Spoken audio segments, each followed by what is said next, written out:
Okay, hey people, and today it's the same day. It's my second YouTube video, and I just decided to record twice because I'm bored. So yeah, here I am. And we are going to react to another animated film by Llama Arts. And again, check out Llama Arts because their YouTube channel is really good. And they probably spend so much time on their animations, so it would be nice if y'all could look at them and appreciate all their hard work. Okay, so let's get on to reacting.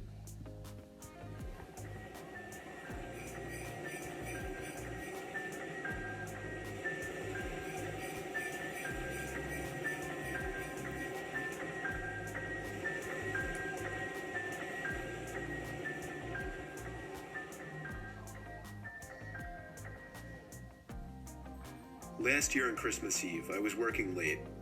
I'm 23, I work in New York City and commute home every day on the train. Since I'm one of the younger ones in the office, I got stuck with one of the worst shifts, so I wasn't able to get home until 5 o'clock. My family had already left a whole hour earlier to go to my cousin's house, so I had to drive alone. After having a quick snack before the half-hour drive, I got back in my car and put my cousin's address into my phone. Halfway through the drive, it started snowing. I got to my cousin's house around 6 o'clock. It was snowing heavily by this point, and I just made it in time to catch everyone starting dinner. I brought all of my gifts inside and cheerfully said hey to everyone. So they just was gonna start dinner without him. That's actually pretty mean. Like, he just drove the whole half an hour. He's hungry. Y'all just gonna be like, oh, he don't need to have dinner with us, it's fine. Like, you left him a whole hour early, you left him. So you just expect, oh, he'll be here in like 5 minutes. No, he won't. I stayed until around 11 o'clock. The rest of my family left a little sooner. I stayed an extra half hour or so just to hang out before leaving myself.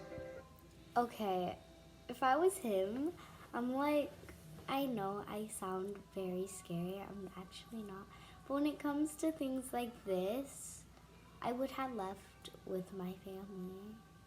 Or am I just saying that because, like, I know something bad is gonna happen? So I just kind of like, oh, let me just stay on the safe side. I don't know. By the time I was leaving, the ground had accumulated at least 2 feet of snow, and it wasn't even done snowing. The drive home was nightmarish.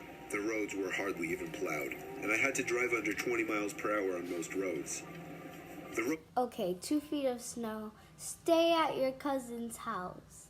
He's your cousin. I'm pretty sure he'll let you stay. Just stay there. Roads were completely dead at this point, though.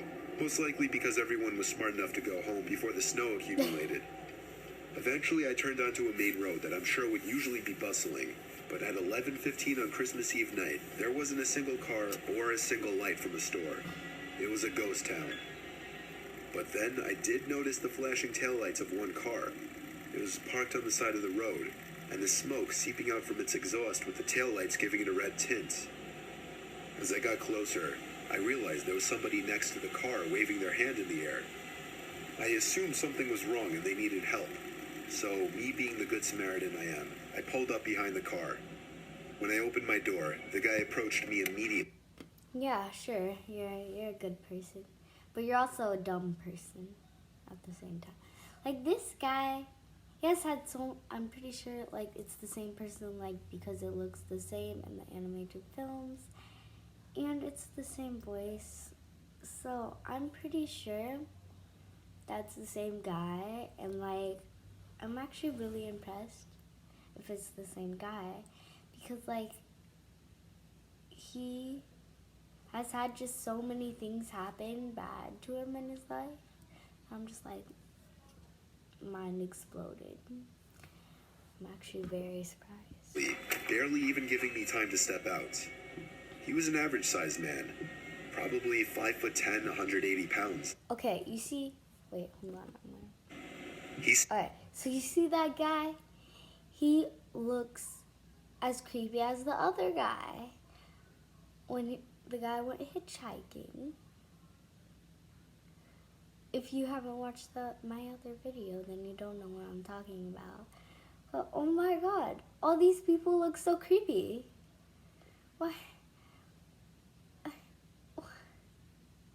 Why are you doing this to yourself? It's like you're asking, hey, kidnap me, please. I don't even know if he's gonna get kidnapped or something. But it's like he's asking for trouble. Spoke in a very demanding voice, asking me if I know anything about fixing an engine. I told him Bruh, this guy just stops up, he gonna try to help you, and then you over here like heck a demanding voice. Man, get that out of here. didn't know much about cars. The guy responded very quickly to everything I said. He told me it's fine. He went inside of his car for a second, popped open his trunk, came back out, and told me to just wait by the trunk for a second. I had no idea what he wanted me to do. Okay. Don't do that. Like, just like, oh, let me just pop open my trunk. Just wait by the trunk for a little bit, okay? Just wait there a little bit. I'm just gonna go get something. Like, no. I already know he's gonna get kidnapped. I already know. Spoiler alert. Because nobody just is all like, oh, pops open their trunk is gonna be like, oh, just wait there for a little bit. No, you don't do that. I was really confused. He walked over to the front of his car, and I heard him open the hood. I couldn't see anything he was doing since the trunk was blocking my view, and the loud wind of the snowstorm overpowered any small noises he might have been making. I put my hand on the back of the car and leaned my body in anticipation, when suddenly I heard 3 or 4 quick and aggressive footsteps in the snow behind me before I was pushed into the trunk. The man tried to close the trunk on me, but I kicked my feet up in resistance and held it up. I was able to overpower him and kick the trunk open completely. As I took advantage of the few seconds I had to get out of the trunk, I took out my keys. He tried to grab me now, and I dug my house key right into his neck. He fell to his knees, and his scream echoed down the deserted street. I was in my car and halfway down the road before he could even get up from his knees.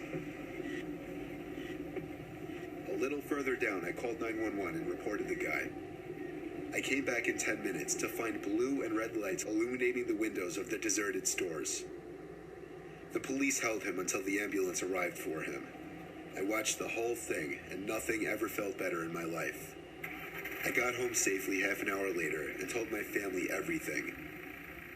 I was still very shaken that Christmas, and this remains possibly the most horrific thing I've ever experienced. So that's the most horrific thing. Why does this guy keep on getting kidnapped? Like, you're trying to kidnap a grown freaking man. He's 23 years old, still trying to kidnap him. He's 16, still want to kidnap him. Let him live his life, please. I mean, he should know better by now. But still. Okay, well, that's it for today. And I'm just so done right now. Llama arts. What? Where do you get these stories from? Are these actually like from you? Because if they are, please stop getting kidnapped. Please. Okay, there's too much silence. Okay, well, bye, people.